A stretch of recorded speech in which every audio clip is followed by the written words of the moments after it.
They walk in the door, your music's got to be right. The concessions have got to be good.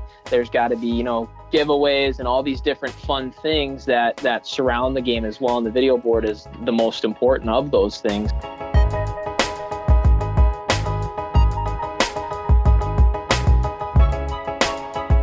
Hello and welcome to the Daktronics Experience Podcast. I'm Justin Oxner here with Matt Anderson. Today we're joined by Adam Leach, Director of Athletic Marketing and Events for Northern State University.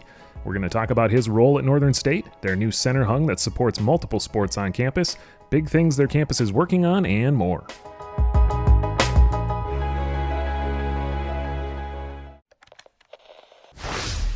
And we're here with Adam. How you doing today? Pretty good. How are you guys? Pretty good. Matt, how you doing? I'm doing good, Justin. Thank you. Good. So we want to get a little background on you, Adam. Can you tell us a little bit about your position and where you're at? Yeah, absolutely. So I'm at Northern State University here in Aberdeen, and I got here kind of in a roundabout way. Started off as a student running track at Northern, and then, worked my way into a graduate assistantship, and that turned into a full-time front desk athletic administrative assistant job. And then the director of marketing, he ended up going to NDSU, and then I bumped up into that director of athletic marketing and events. And kind of a little bit about what I do is I do, all the in-game stuff that would involve, scripting out graphics on the video board for Daktronics, all the way down to public address reads, promotions. And then, we have some special events that we run that I'm in charge of as well. We have, fishing tournaments, golf tournaments, things like that, especially at the Division II level, you kind of wear a lot of hats, which is a lot of fun. So you get a good experience in different areas and get to do a lot of different things. No 2 days are the same. And I know Justin knows this, but not others may be, but I've been looking forward to this for a while because I also went to Northern State as well. And we talked a little bit about this before the episode today. So I've been excited about this and that you were also on the track and field team as well as I was. Yes. Small world. It's very small world and it's awesome. So I've been excited. And Justin just keeps rolling his eyes at me because he knows I've been geeking out over this for a while. But I did. No, it's nice. I did track in junior high when I lived in Aberdeen. Does that count? Same city, different level? No? All three Aberdeen track athletes. There you go. Good PR in there. Count that, yeah. That's funny. So Adam, you mentioned, you wear a lot of different hats and it's a little bit a little different nowadays, but what would you say like a typical day of yours does look like? Yeah, so obviously a lot of that's dependent on, kind of seasonality, whether it's football season or basketball or, softball, baseball. I don't want to go through all the sports, but some of it is scripting out games, making sure that, all of our corporate sponsorship marketing contracts are being fulfilled, whether that be commercials on our centerhung video board or, PA reads at a football game. So that's one of the main responsibilities. And then another thing that I do is I work with, local and regional businesses and then create marketing contracts for them, trying to fulfill their marketing needs with the different opportunities that we have with Northern Athletics. So some kind of day-to-day operational stuff and then some kind of bigger corporate partnership, relationship management type stuff as well. So for many of our college customers, we have multiple different sports across campus. Do you find that as a challenge to take care of all those different sports? In terms of, video board content or just kind of in general? Maybe in terms of what you do for the video displays would be good too. I mean, if you do a lot of in general stuff, it'd be great to hear about that too. Yeah. So, sometimes, it's nice. Some of the stuff that you do with sports promotion, some of it's applicable across multiple different sports. So you're not, doing redundant work. You can kind of make a template for one sport and then that kind of applies to a bunch of other ones, So we have common things that we do. Our centerhungs in our main basketball gym. So the sports that our centerhung covers is men's and women's basketball, and then you get, wrestling and volleyball in there as well. So one of the nice parts is the process we do to have replay. Well, the replay is the same across all those sports. And then, things like that. Did that kind of answer your question? Yeah. And you brought up basketball a little bit. I hear basketball for you guys is a pretty big deal. A little bit. Yeah. So, one fact that we like to drop on people, is kind of a, calling card for us, has been the National Division II attendance leaders for basketball for, it's 12 or 13. But that's a good thing if you lose track, if it's been that long. 12 or 13 years straight. That's what I always told people. I used to try to get people up to Aberdeen for the I Hate Winter weekend, which is where they play basketball. Yeah. It's kind of like the homecoming for basketball. Absolutely. But the Barnett Center and everything, like, they draw huge crowds. The city of Aberdeen just absolutely loves basketball. Yeah. The impressive part is we'll outdraw a lot of Division I institutions for basketball, which for, in a town of 25,000 people is wildly impressive. Of course, I'm the marketing guy, so of course I want to brag. Let it out. But the numbers in terms of the size of the city and the region are extremely impressive. So the nice part about it is, the reach and kind of the wide range of influence that sports at Northern have. It's a pretty wide reach for a smaller institution. Yeah, and when we're talking about the Barnett Center, you mentioned there's a lot of different sports that do play in there. You got men's and women's basketball, you got volleyball, and you got wrestling. In the Barnett Center there, right? There is a new shiny toy, like you mentioned, the centerhung display there. And correct me, Justin, it's the largest centerhung for college in the state of South Dakota. Correct. Yeah, Justin always has to come up with the fun facts and keep track of that stuff. Yeah. So I always make sure. I actually had that in my notes. If you guys didn't bring that stat up, I was going to. So I'm glad you did. Yeah, Adam, I bring that up every day at work here. So I'm down here in Brookings, and I got to try and stand up for Northern as much as I can. So I memorize those stats as well. Yeah, on our behalf, we appreciate that. Yeah. So I'm gonna lead right into that. How does that affect your game day atmosphere? Yeah, absolutely. Well, it's really, the nice part is it's really become a focal point of the game day experience, both for players, for fans. It really helps with the fan experience, because before we did have a video board panel, but it was a smaller panel on it would have been the east wall of our gym. So, if you're sitting on the east side of the gym, you got to turn all the way around. And then if you're on the north or south side, it's kind of out of the, you're looking at the court, you're not looking off to the side. So, it's become a focal point for things like, a hype video can really, really set the tone for a game day mood, really can get people hyped up, and the energy level, going into a game after a hype video where everyone's watching it is entirely different from what we were experiencing, just even a year ago. So things like that for fans, and then obviously relaying info, stats and different videos and commercials and stuff. And that kind of goes into, the corporate partnership. In terms of the marketing abilities, it's really, really done a lot for us. Now commercials are a focal point, and you guys probably know what we have. One of your guys' digital scores table, that's on a corporate partnership logo rotation during the game, so businesses want to really have high visibility marketing space during the game. We can offer that now as well, as before it would have been a static plastic backlit sign on the older style scores table. So then updating that takes a little bit of time, right? yeah so from fan experience all the way on over to just us being able to offer different marketing opportunities for local regional businesses. It's really, really been a blessing. One of the things that I thought was kind of fun we did is for the NSIC, there's a creed that they read kind of about sportsmanship and Division II athletes, participation in sport, good sportsmanship, that kind of thing.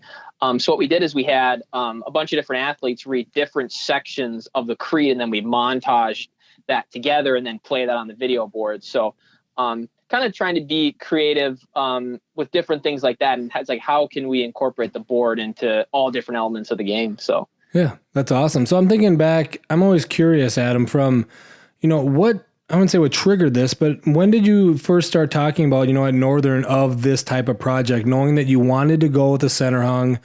Did it come from you guys working with the sponsors, or how did all that happen? So little background, I've been in my current position for coming up on a year now. Okay.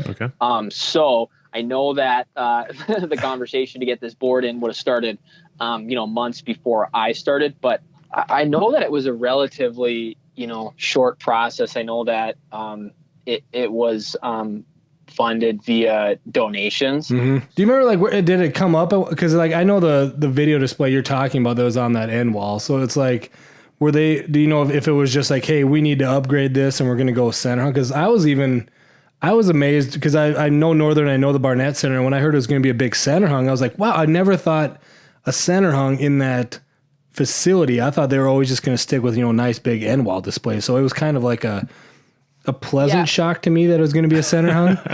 One was, it's basically three businesses three local, they have offices locally, but there are three businesses that kind of have a regional reach that funded the scoreboard. Okay.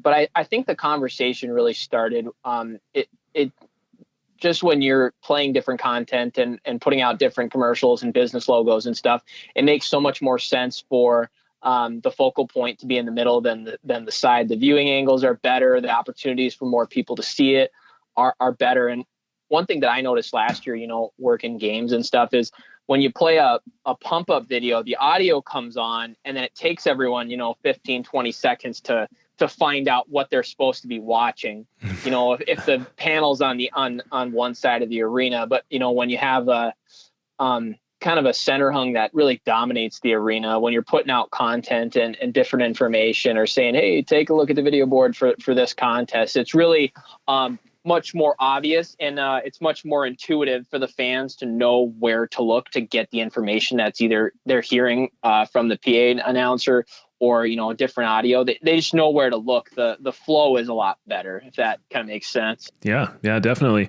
And we talked about basketball, but for the other sports, like you said, volleyball and wrestling, is the production similar, or do you guys have a different kind of approach to those events?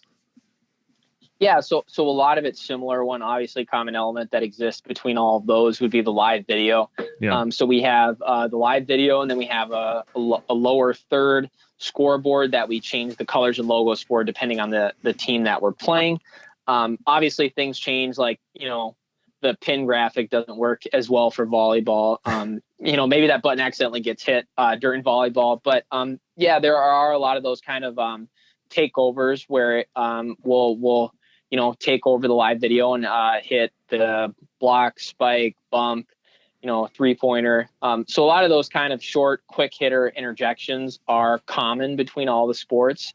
One fun thing that we're doing for next year, and these are going to get installed this summer, we're going to have 2 cameras that are going to be installed on the underside of the video board. They're going to be facing down. Oh, cool. So we'll be able to get aerial views of gameplay. So, tip off for basketball. Nice. Will be a lot of fun. And then I think the most applicable area for those aerial view cameras is actually going to be, that might be the best view for wrestling, depending on where they're at on the mat. And a lot of times, if the wrestlers are rolling around, you can't see the whole situation as it unfolds. That might be a good option for us as well. That's true. I was thinking volleyball because it was like right down the net, but wrestling, that makes a lot of sense too. Yeah. You blew Matt's mind there. Yeah. And the cameras will be able to see each of the basketball hoops. So you can kind of get an aerial view as the team runs down the court. So you can kind of get kind of an X's and O's view, as a play develops. So I think that should be a lot of fun. I'm trying to think of things that are majorly different between the sports. We do, one of the things that varies sport to sport is basketball is obviously draws the most attendance. So by that nature, it draws a lot of corporate partnerships and stuff. So we have different games and promotions that happen at basketball. We have a trivia game that we do up on the video board. So we'll walk a student over to the scores table and ask him a question, and the question pops up on the video board, and then the options pop up. And then there's kind of some suspense, and you draw it out and you say, all right, Wolves fans, let's hear, what do you think it is? And you have people yelling, that's A, B, B, C. Yep. So you really kind of, you got to play into the kind of the pageantry and theatrics of the whole thing. In all promotions you do. Then the answer pops up and it's kind of a fun reveal moment. So that's something we do at basketball. I'm trying to think.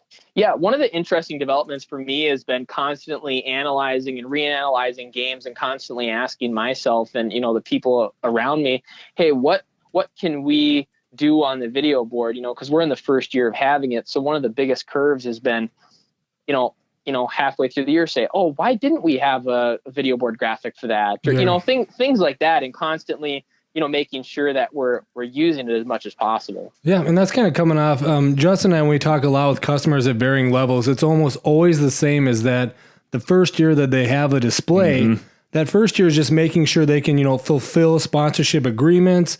And we would say, it's like essentially just don't crash the vehicle. And then once you're comfortable with that, then it seems like even years 2 and 3 every year get incrementally better, and they get more creative with what you can do with the display. So, you guys are coming off, I think, your first year with it, right? So it would be cool to kind of check in too, to see how much too you guys are going to be growing between 1, 2, and 3. Right. Yep. Some of it's, you got to kind of learn to ride a bike before you try to join the Tour de France or something like that. There you go. But nice. No, so one part that's been really nice for me is I can't take credit for all that we've done on the video board. We've got a phenomenal. We have a associate athletic director for sports information that's kind of taken the lead on a lot of the video board stuff. And her name is Ashley, and her team of GAs and different students and stuff have done just incredible things in terms of, they do the scheduling. So day to day, this video board, through the Venus control suite, the video board turns on at, I think, 10 in the morning, and then it turns off at like 6 p.m.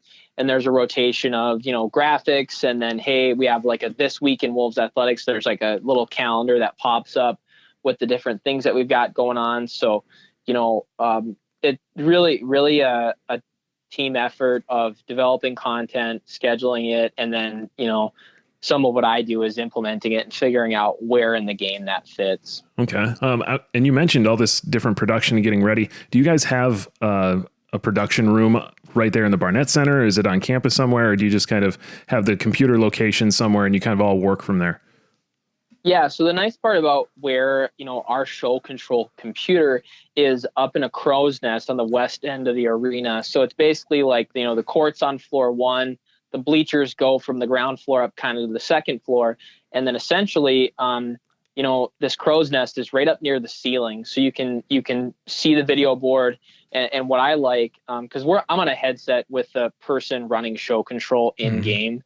But the nice part is we try to give them as much, freedom, because a lot of what the video board person does is they've got to have a good feel for the crowd and, hey, when do I play the defense graphic? When do I switch to live video? So the fact that they can be in the room, in the arena with us and kind of feeling how the crowd's responding to different things and then reacting and putting up the correct graphic in real time is really an advantage, because you don't have to try to tell someone what's going on. They can just watch it and react. Yeah, I was kind of curious of that too, because we don't need to talk about what year I graduated from Northern, because that came up earlier, but we'll just say back in the day. Yeah, back in the day. So ancient history. Yeah. When I first started Daktronics, I had helped out a lot with just specifically marketing for control systems. And I remember we talked about used to have an Nwall display at the Barnett Center. Yeah. And one time when I came back there just to visit, friends from college and see the campus, I had asked to go up and see the control stuff for the display there. And it was up in that crow's nest that you're talking about now too. So I was curious kind of if you guys are still using that same spot or if you had kind of moved on to somewhere else. Yeah. So it's the same spot. And, obviously one of the things they had to do when we switched from our older system, I can't remember all the product numbers and stuff, but when we switched the old system to the new system, we had to get a new network rack up there. Okay. And that weighs oh my gosh, 500 plus pounds, I think. It's basically that metal cage all the computing systems sit in. And I know they had to basically get the whole strength coaching staff and go up step by step, basically up to the third, from the ground floor up to the third floor. So I know it was a beast to get it there. So I don't think we're ever going to switch away from Daktronics. I think you guys are safe. It's never moving. It's never getting taken out. So yeah. That's what was meant to happen, but we'll take it. Yep. some security for you there, but no. Yeah, it's the same space. And then we have a Daktronics ribbon on one of the walls that's controlled by a different computer, but it's all kind of centralized. And that's where they run, the replay and the webcast is all up in that same location. Okay. And obviously those are kind of intertwined because we're pulling video from the webcast and putting it up to the video board. So it's nice for all those people to be able to communicate in real time, and for the replay person to be able to talk to the show control person and say, hey, I got a replay for you. And then they pop it up and different things like that. Yeah, and that's what's kind of curious. You mentioned, you have a crew now that kind of helps out with this, and it's a lot different than probably what you had before. Yeah. And I think you mentioned, you have students are helping out with this as well? Yeah, absolutely. So a lot of the webcast staff, there's a full-time person that's in charge of that who has another kind of networking type broadcasting job on campus. He comes over. He has a 9 to 5 just like the rest of us. Then he comes over and helps do the webcast for athletic events. And he's kind of got a crew of students and stuff that help run cameras, run cable, set up the networking, all the fiber optics and stuff. And then the webcast crew, we have a sports information director that does a lot of the design, and then she has a couple graduate assistants that assist with graphic design, and then you can create your different zones, and you design hey, it's Northern versus Bemidji, so you got to put in the Beavers logo on the scoreboard, and that's a graduate assistant who takes care of a good chunk of the scheduling, and then the different design aspects. Yeah, and that's also always awesome to hear about, because that's a learning experience, right, for those students. And we talk about, we see video displays being used in even high school facilities, and getting students involved then so that they can help out when they go to college and see it. And then we've even talked to, some of our event producers that have gone from the collegiate level to the professional level, and how it's such a valuable experience of just having a video display there. You don't think about like the academic side of things and how that can benefit your students. Yeah, absolutely. I mean, you nailed it on the head. As video boards become more widespread throughout high school, college, and professional sports, I mean, it's just such a valuable skill for students and other, professionals to have as they're working their way through the sport industry.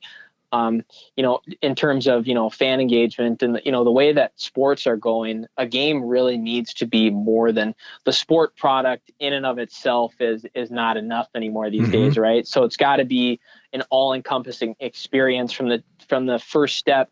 They walk in the door, your music's got to be right. The concessions have got to be good. There's got to be, giveaways and all these different fun things that surround the game as well. And the video board is the most important of those things. So to have the skill to know, hey, what type of content fits where, how do I make that content, and how do I implement it is absolutely invaluable. Yeah. Do you see yourself going to different events and kind of looking around and seeing, oh, what kind of ideas could I bring back and implement now that we've got this center hung? Yeah, I spent a lot of time intentionally doing that, into, different, during the week, if maybe, it was SDSU played on like a Thursday night or something. So I zipped down, watched the game, sat in their production room, and then came back to Northern that night and typed up my notes. So with us being in our first year, making sure that we really kind of get our framework right, and making sure that, kind of the scaffolding of, of what we're going to do moving forward, making sure that's right in year one was really important. So we spent a good amount of time, exploring what other colleges do, what professional teams do, and then seeing what's applicable and what's feasible for us to do, and then doing that. But I have a hard time even watching sports on TV because I just end up essentially working and taking notes like, oh, hey, they're doing a trivia game. That's pretty cool. I should do that. Or, hey, they're doing this promotion. Yeah, absolutely. Yeah, we were talking with it was Tony Hoops at Bethel College about they just got a video display for their football stadium. And he says now whenever he goes to, I think he said it was like Nebraska college games, he takes a ton of notes down, and then he comes back to like his creative team, and they don't hate him for it, but he just goes, hey, here's all these cool ideas I want us to try doing on our display. And it's kind of funny. Yeah, and that's one of the things is, it's a maybe a blessing and a curse of having a video board. Is it's one of the most visible things at a athletics event. So if you do a good job, you're going to get a lot of praise. But if there is a blunder, you're definitely going to hear about it. Oh yeah. And if we were fortunate enough, we didn't have any major snafus with our video board or anything. But yeah, and the other part of that high visibility area is, everyone's got an idea for you. So yep. Filtering through those is a lot of fun. So now after this podcast, now if you come down to Brookings again though for an SDSU event, you have to let me know so we can meet up. Yeah. And then also we know Eric Ray, who's a Daktronics event producer that helps them out for their shows. Maybe we could try and meet up and like see the control room or something like that too to kind of help you out. Funny enough that you mentioned that, I actually sat with Eric for an SDSU double. Well, no, it was a double header, I believe. I can't remember. Yeah, either way, I sat in the production room with Eric and his crew, and he set up, an extra headset for me so I could listen to, what he was saying to his camera crew and his video board crew. Awesome. And that was really the first kind of explorational thing I did in terms of figuring out what our plan for the video board was going to be. So yeah. Shout out to Eric. That was awesome. I really appreciate that. I was kind of, my head was kind of spinning at that point, early on, but that was fantastic. Yeah, Eric's awesome. He always helps out. When I first started and I was trying to understand our systems, he did the same thing. He's like, come in here, listen to how we do a basketball game or a football game. And I always try to encourage, when we have new employees to try and do something like that.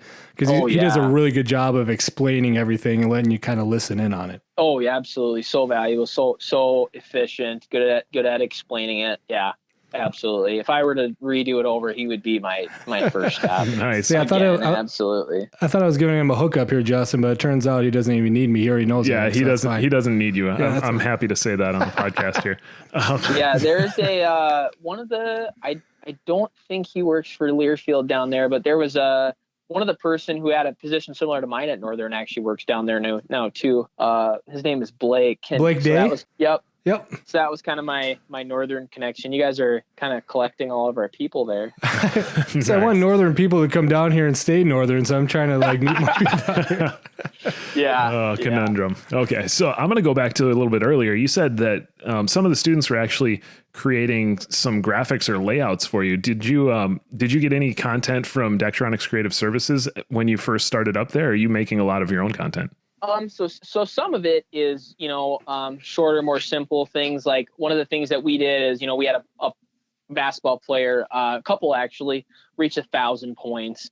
And so what we did is we designed, on our end, I did some of them and some students did some others, but a still image of just like, hey, so-and-so joins the 1,000-point club and we'll pop that up. But from the creative services, I know we have some things like, a lot of the interjections and the takeovers for specific plays within sports, like, block, spike, some of the shorter things like that. And kind of like I said earlier, our, sports information director, Ashley, really, really did a lot. I know she basically did all the, she does a lot of the zoning and a lot of the design and she facilitates that, either she does it herself or the students do. And, things from, scheduling those interjections are all the way down to, if we're going to wish someone a happy birthday on the video board, then we cover that as well. So nice. Okay. Yes, we've been talking a lot about the Barnett Center and things going on there. And I know there is a bigger thing coming here at Northern, and I'm not sure how much you can talk about that, Adam, right? But there's a whole new athletic complex. I know I was back there this last year for Gypsy Days, which was a little unique because there was that huge snowstorm when we came down there. But I still went over and checked out the new soccer complex. And that was amazing. So I don't know if you want to hit a little bit on kind of the future of Northern and what's going on there. Yeah, one quick little story about that Gypsy Days football game is, so, I have a staff of, a couple interns. And what we ended up doing that whole game is we shoveled the yard line. So here I am. I think, I got this promotion. I don't have to do any manual labor anymore. Nope. And here I am running sideline to sideline, 50-yard sprints to clear every 5-yard line. So dead ball, sprint across, with a pushing a shovel out front. So sounds like a nice workout routine. Yeah, like you said earlier, no 2 days are the same. But I digress here. The talking about the, kind of the future projects we got going on, what you mentioned with the soccer facility was actually the soccer/football practice facility, what we call the athletic and recreation fields, is a part of it's a 3-part campaign. And that was the first one being built. And what that is that's a full-size soccer field. and then a pavilion in the middle, and that's got a large, nice conference room where we can host meetings, and actually some community businesses use that for meetings as well. So it's got kind of a city use as well. Full-size football field on the other, and then it's got like a little 30-yard with an end zone football field kind of end zone. For an additional practice area. So the use for that is really nice, So obviously it actually snowed here in Aberdeen yesterday. Oh, did it? We had some down here in Brookings, but not too much. It was more of sleet down here. Yeah.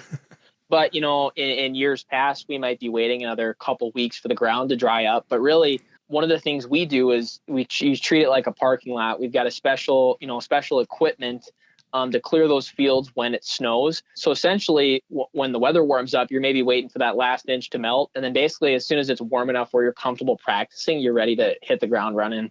So that's been a good tool for, our sports teams. But then not only do the sports teams use it, intramurals uses it, and then students can get on there.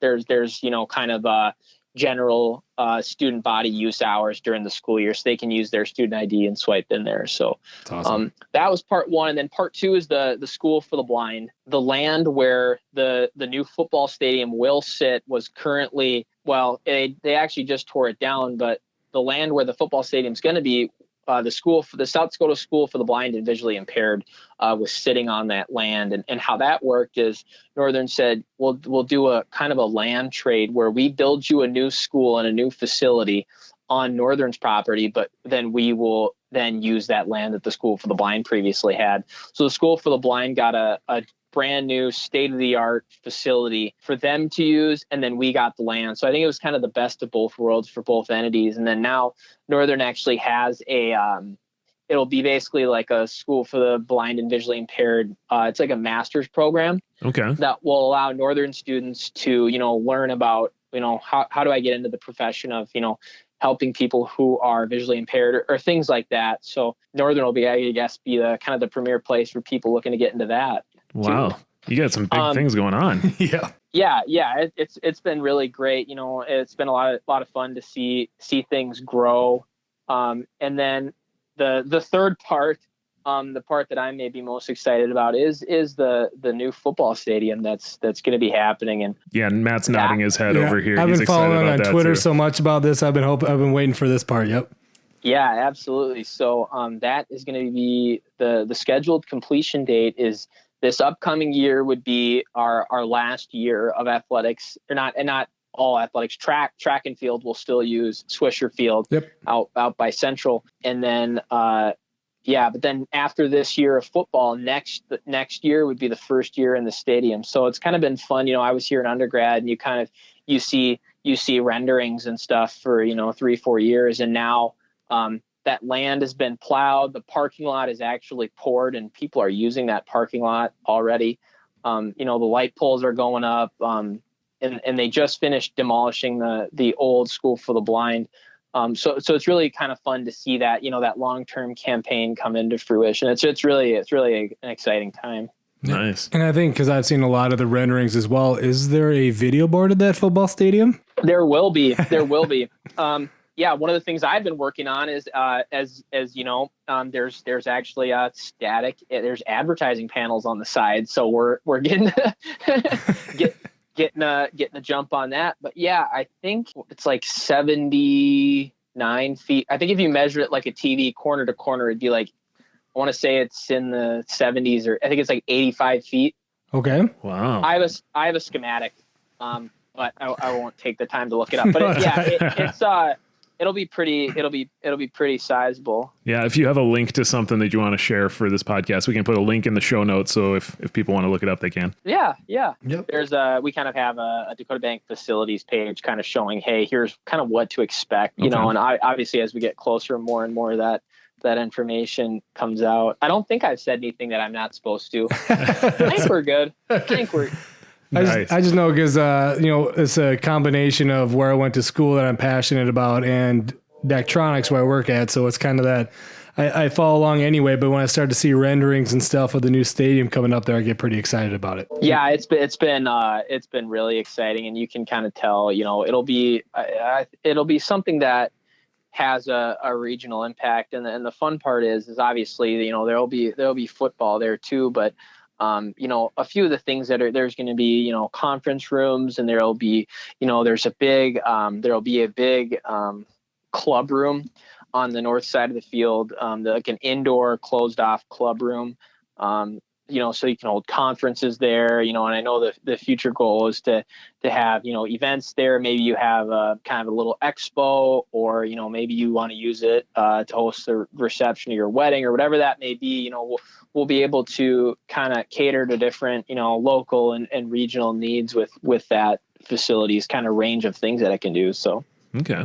Yeah, that's cool. There's something before we wrap up, Justin. I realized that when we were talking about the Barnett Center, we never even really brought up the real sport, which is track and field. How do we miss that one? Well, you know what? One of the things we did this year is we actually host a lot of indoor middle school and high school meets. Yep. Okay.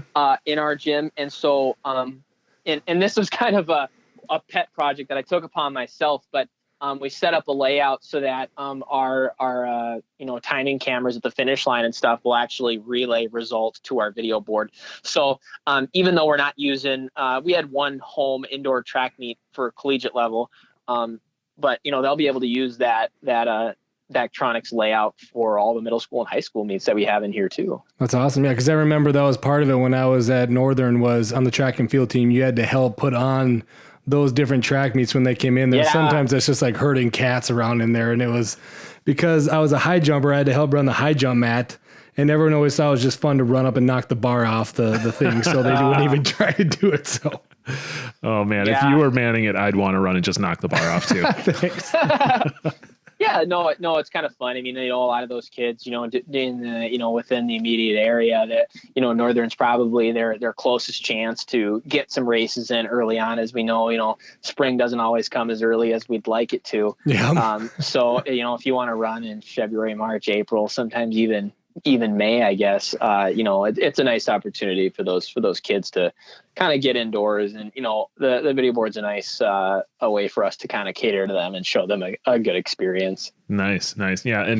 And you've told us a lot of different things that are going on with your video board production, to upcoming projects you've got going on, and to what your day-to-day is like. So I got to know, what's the best part of your job? The best part, I think it sounds kind of corny, but one thing that I really enjoy is I got a lot out of going to school at Northern, being an athlete at Northern, and now working. It's kind of fun, and I every day I show up and I can try to do my best to provide the current athletes with kind of a similar experience, if not better than what I had.